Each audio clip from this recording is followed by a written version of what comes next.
अस्सलामुअलैकुम, welcome back to the new video. तो आज मैं गिना गई हूँ आप सबके लिए बहुत ही मज़ेदार और झटपट सी रेसिपी के साथ।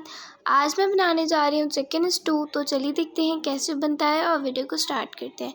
वीडियो को स्किप नहीं कीजिएगा, स्टेप टू स्टेप एंड तक फॉलो करेंगे तभी जाकर आपकी रेसिपी परफेक्ट बनकर रेडी होगी। इस रेसिपी के लिए सबसे पहले मैंने कुकर ले लिया है या कोई भी आप पॉट भी ले सकते हैं। हाफ कप ऑयल ऐड किया है।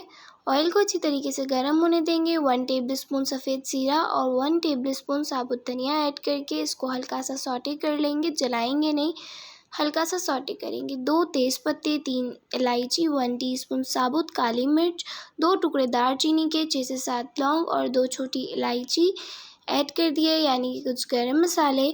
इसको भी हल्का सा सौटे कर लेंगे जब तक कि ये खुशबू ना निकल आए। फिर आधा किलो मेरे पास यहाँ चिकन थी, बोनलेस चिकन, वो ऐड की है इसमें।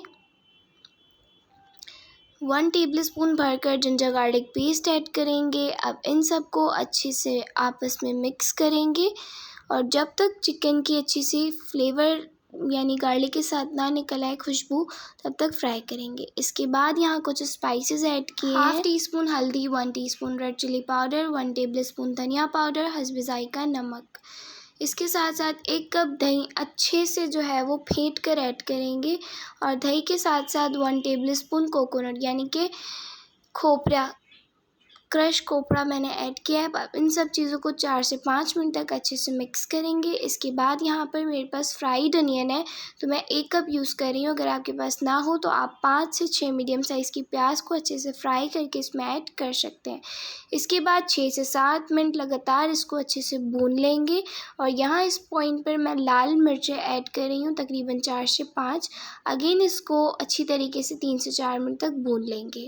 बिल्कुल अच्छे से भुनाई कर लेनी है इसकी। और अब यहाँ पर इसको भूनते हुए 4 से 5 मिनट हो चुके हैं, तो 1 गिलास पानी हम इसमें ऐड करेंगे ताकि चिकन जितना जो गलना रह गया है, जितनी इसकी कंसिस्टेंसी रह गई है वो गल जाए। अब इसको कवर करके पकाएंगे और यहाँ देखिए हमारी चिकन भी अच्छे से गल चुकी है। अब हरा धनिया गार्निश करेंगे और बस झटपट सा रेडी हो गया हमारा चिकन स्टू। देखा कितनी इजी और कितनी झटपट तरीके से ये रेसिपी रेडी हो गई। उम्मीद करती हूँ कि आपको ये रेसिपी पसंद आई होगी। रेसिपी पसंद आए तो वीडियो को लाइक करना ना भूलें, शेयर करें, कमेंट करें और ऐसी ही झटपट सी मज़ेदार सी रेसिपीज़ के लिए मेरे चैनल द स्पाइस सिस्टर को सब्सक्राइब कर लें। मिलती हूँ नेक्स्ट वीडियो में। अपना बहुत सारा ख्याल रखिएगा, दुआओं में याद रखिएगा। अल्लाह हाफिज़।